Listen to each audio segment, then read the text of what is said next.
Students at the University of Delaware took to the streets this week in protest, saying the university didn't respond publicly enough to the domestic attack of one of their classmates.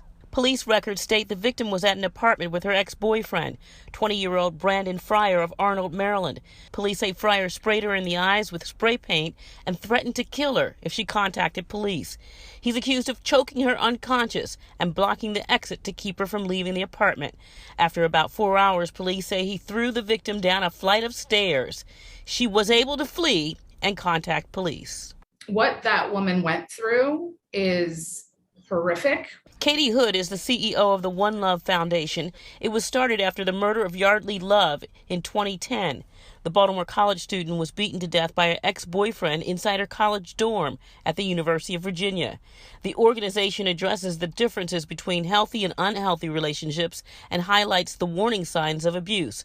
Hood says she commends the young woman at Delaware for her bravery. We think, of course, I would report it, but when that is such a frightening, scary experience, it can be hard to do that. Hood says the time of the breakup is the most dangerous time in a relationship. Yardley Love was killed after she'd broken up with her ex-boyfriend.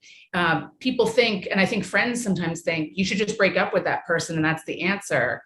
But really, that's only the beginning. Hood says you have to have a safe separation plan, and parents need to teach about unhealthy behaviors early so young people know what's okay and what's not okay. But if you know that if someone strangles you or someone talks about a gun, your risk of dying in that relationship has just gone up 7 times, you might not be as quick to say, oh, it's okay, no worries. Hood calls this kind of abuse a public health epidemic. It's an issue that flourishes in the dark.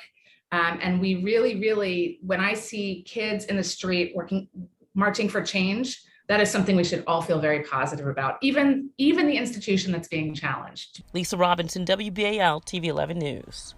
All right, Lisa, thank you. If you would like to get in touch with the One Love Foundation for workshops and training, or if you need help, we have a link on our website, WBALTV.com.